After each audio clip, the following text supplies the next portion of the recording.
Alors, salut Pierre. Aujourd'hui, j'ai une question de quelqu'un de Pigeon Hirondelle qui me demandait si tu pouvais un peu nous éclairer sur ce que c'est qu'un collectionneur, ce qu'il mange.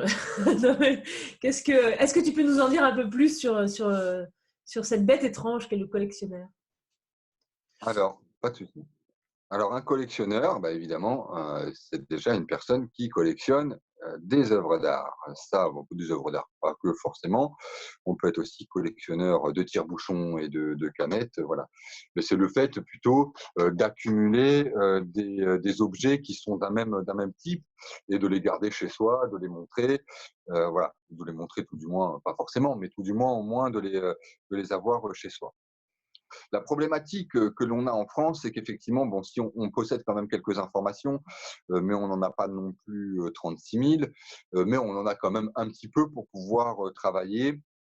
C'est vrai que par contre, nombre d'artistes ne savent pas forcément. Et ça, c'est une problématique pour eux parce que forcément, quand on ne sait pas à qui on doit vendre, ben, on ne va pas vendre, hein. Ça, c'est sûr à 100%. Alors, le collectionneur, en général, c'est un homme. Ah oui? Après tout, ouais, ouais, ouais, c'est souvent un homme. C'est d'ailleurs, assez marrant puisque même si on n'a pas du tout de chiffres sur ce domaine-là, mais à l'inverse, les artistes sont plus souvent des femmes. Ah oui, oui, oui, Heu, j'ai entendu parler de ça. c'est un métier qui est plus féminisé. Ce qui pose d'ailleurs un petit souci, c'est que le collectionneur, en général, pas tout le temps, mais il y a quand même une question un peu genrée dans Ah cette oui? affaire-là. Ouais, C'est-à-dire qu'un collectionneur homme va avoir tendance à plus facilement acheter du côté des hommes? un petit peu. Il faut pas non plus trop rentrer dans le préjugé, mais il y a un petit peu de ça. Il y a une question en fait, de lien, j'allais dire de toute façon c'est assez logique puisque forcément, des hommes peuvent un petit peu plus facilement comprendre des hommes, tout comme des femmes peuvent un petit peu plus comprendre des femmes. La Alors là, je question ne est te suis pas du tout. non, ça dépend, Je suis pas tout à ça fait ça d'accord avec ça. dépend. Bref. C'est pas toujours le cas, mais ça peut jouer quand même un petit peu. Alors c'est OK. pour ça que je dis qu'il faut pas non plus, rentrer, trop dans le préjugé parce que c'est pas non plus, exactement ça, mais ça joue un peu. La réalité, c'est que de l'autre côté, il y a très peu de collectionneurs femmes. Il y en Oui. a beaucoup moins, tout du moins. Alors un peu plus dans l'art contemporain, ça se développe effectivement, mais globalement et j'ai envie de dire malheureusement, les hommes sont beaucoup plus présents que les femmes. Mmh. Donc souvent, les collectionneurs reconnus ont quand même aujourd'hui un certain âge. Ouais. Parce que pour pouvoir collectionner, il faut avoir les moyens. Je parle des acheteurs, hein. Je ne parle pas des collections qui proviennent de descendants. Mmh. Il faut pouvoir acheter. Donc ça veut dire qu'il faut pouvoir avoir des moyens. Donc nécessairement, le collectionneur est un homme qui a un minimum de moyens. Ou alors, s'il en a peu, il va, soit s'endetter ou voilà, mais bon, ça, c'est quand même des cas qui sont un petit peu plus rares. Ou alors il achètera des œuvres qui sont, pas forcément, les plus chères. Mais globalement, il a forcément, allez, au-dessus de 3 500 € par mois. Donc ça donne quand même déjà des indications de ciblage, puisque on sait que c'est plus souvent un homme, qu'il gagne de l'argent et qu'il a un certain âge. Donc ça veut dire qu'il va officier dans certains types de métiers. Alors, je ne vais pas te donner un nom de métier spécifiquement, parce que ce serait complètement stupide. Il n'y a pas de collectionneur plus métier ci ou plus métier ça. Ils peuvent être dans n'importe quel domaine. Mais ce sont quand même des domaines où il y a un peu d'argent. Et pas nécessairement, comme certains vont le penser, les médecins ou les avocats, hein. Il Ouais. y a des médecins, et puis surtout des avocats qui n'ont pas forcément de l'argent à mettre dans le domaine. Mais il y a déjà cette réflexion à avoir, à savoir qu'il y a il y a un certain âge, un certain revenu, et puis la question sexuelle, malheureusement, est une réalité. Il y a des analyses qui existent sur internet que l'on peut retrouver où ils expliquent qui est le collectionneur. Il y a des analyses où on retrouve aussi, des informations plus précises avec des associations. Par exemple, la DIAF Ouais. existe, hein. Heu, Nombre d'artistes ne savent pas ce que c'est que la DIAF, mais c'est intéressant d'aller voir. Effectivement, c'est une association où on retrouve nombre de collectionneurs. Après, le profil type, parfait, est-ce qu'il existe? J'en suis pas, totalement sûr. Il y a une problématique en France qui est très simple, qui dit que les collectionneurs, ou tout du moins quand on a de l'argent, c'est vivons bien, vivons cachés. Il Oui. faut savoir que nombre de collectionneurs ne cherchent pas forcément, à se montrer, parce qu'ils ont des œuvres, voilà, et qu'ils ont pas envie d'être embêtés. Il y a aussi nombre de collectionneurs qui ne savent pas vraiment qu'ils sont collectionneurs. Ouais. Puisque, il faut comprendre une chose, c'est que l'acte d'acheter des œuvres ne veut pas forcément dire que la personne qui achète comprend qu'elle collectionne. Elle peut le comprendre Mmh. après coup. Ce qui implique quand même une problématique, c'est pour retrouver un collectionneur qui ne s'identifie pas comme collectionneur, Ouais. ça va être un peu compliqué. Voilà. Et OK. ça fait partie du jeu. Et il y a une autre problématique pour la collection, alors là, c'est particulièrement dans les grandes villes, c'est que les collectionneurs, il faut avoir quand même des grands logements pour pouvoir vraiment collectionner. Donc, par exemple, Oui. si tu prends le cas d'une ville comme Paris, où les logements sont petits, les collections vont être nécessairement petites. Donc, tu auras Mmh. plutôt de petits collectionneurs qui auront du mal, pour certains d'ailleurs, à savoir qu'ils sont collectionneurs, puisqu'ils ont des petites collections. Ouais. Sachant qu'en plus de ça, nombre de grands collectionneurs, eux, sont partis.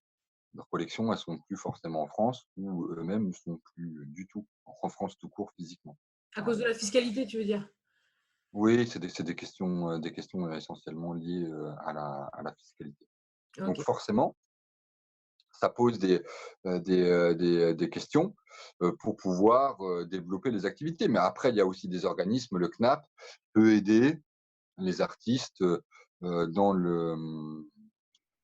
on va dire à vendre, hein, puisque le CNAP, bon, pour faire très, très simple, c'est pas exactement ça, mais peut aider, à acheter des œuvres. Ouais. On va le dire comme ça, voilà. Puis la question, elle est surtout véritablement financière parce qu'il y a une réalité, c'est que des œuvres, bah, ça coûte cher. Et donc les gens qui veulent, cibler, rechercher des collectionneurs ou convertir quelqu'un à la collection, doivent déjà partir de ces bases-là, de ces Ouais. bases sociologiques qui OK. peuvent leur permettre de mieux vivre. Après, voilà, il faut pas non plus s'arrêter qu'à ça, hein, parce qu'une femme peut très bien collectionner. Voilà, Mmh. hein, et évidemment, ça paraît, très, très logique ce que je dis. La question, c'est plus une question, d'amour de l'art et de possibilité d'achat. Tout à Voilà. fait. Alors moi, j'ai quand Après, même j'ai une vision peut-être un petit peu, heu, romantique, je me rends pas compte, mais pour moi, le collectionneur, c'est aussi quelqu'un qui a une démarche, un petit peu en miroir de celle de l'artiste. C'est-à-dire que, tu vois, un artiste, petit à petit, va créer, son œuvre finalement, heu, mmh, en passant d'une œuvre majeure à une autre, tu vois? Et en continuant d'aller à l'atelier et ben, le collectionneur finalement, c'est pareil quoi. Au début, il achète une œuvre, puis une autre, et puis petit à petit, un jour, bah, comme l'artiste qui trouve sa démarche plastique, le collectionneur, il se rend compte que ben, finalement, ça tourne toujours autour des mêmes thématiques ou du même médium, s'il y a une question qui est omniprésente, qui revient sans cesse.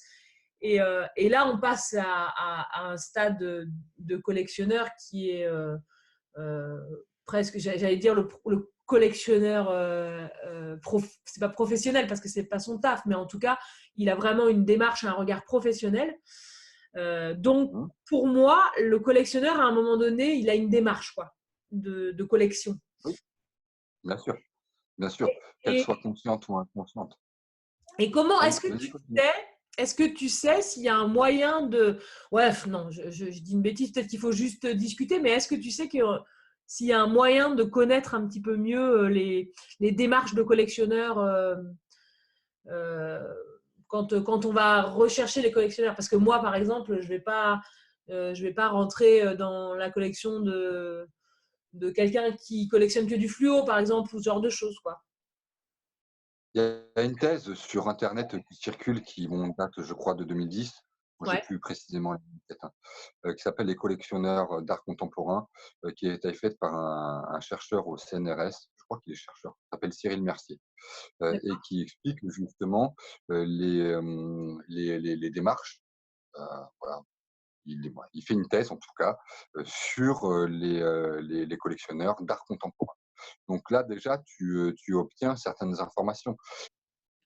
Alors pour savoir ce qu'un collectionneur collectionne, bah, la meilleure chose, c'est déjà de discuter avec lui, et puis de voir sa propre collection. Rien ne remplacera ça.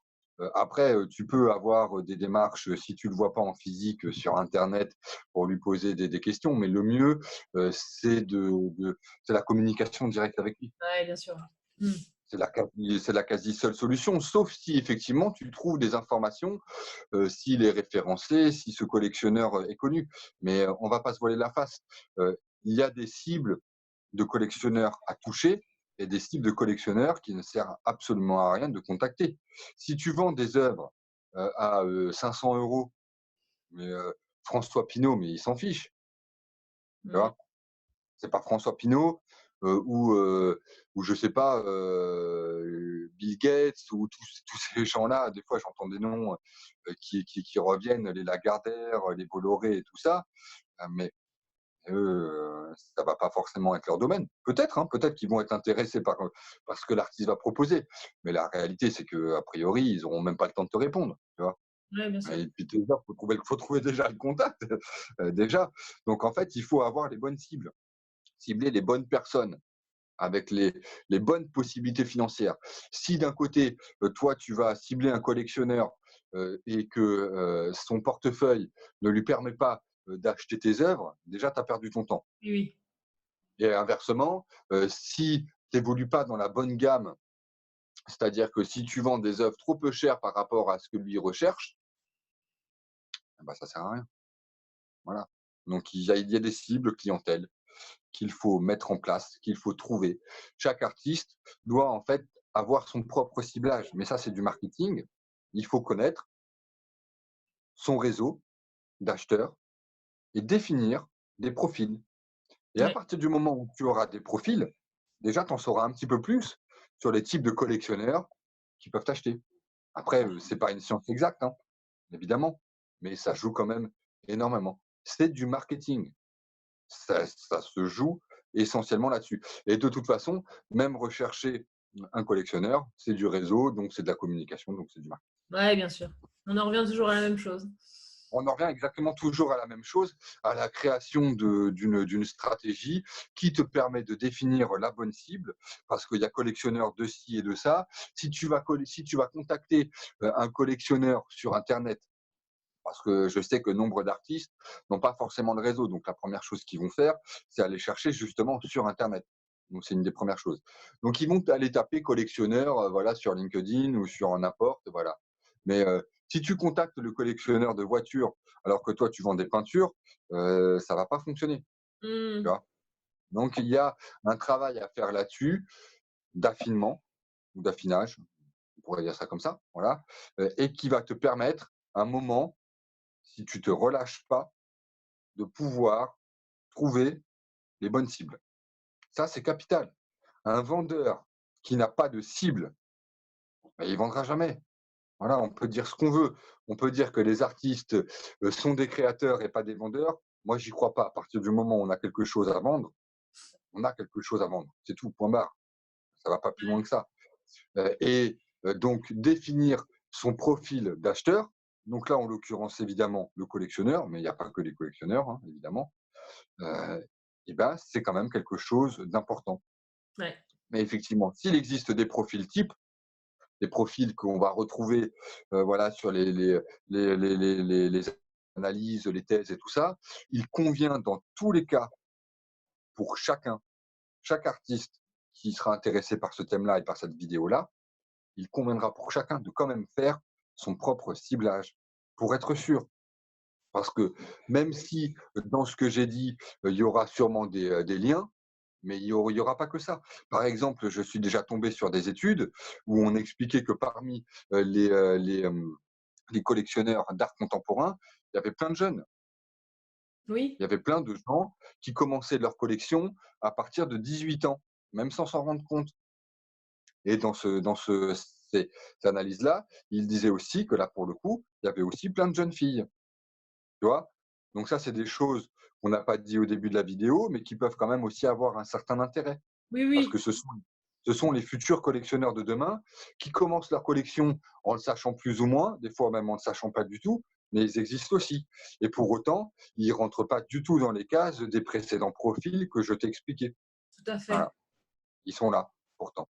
Et ceux-là, ne se définissant pas du tout comme collectionneurs, peut-être que certains se définissent, il y en a une partie qui ne se définissent pas, il faut aller les chercher.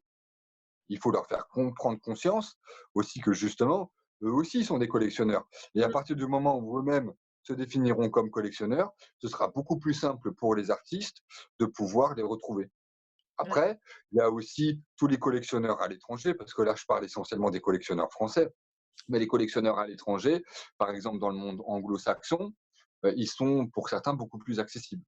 Comme je disais dans une précédente vidéo qu'on a fait ensemble, il y a des collectionneurs, j'étais par exemple sur les réseaux sociaux, ça m'est arrivé de discuter avec des très grands collectionneurs américains très facilement.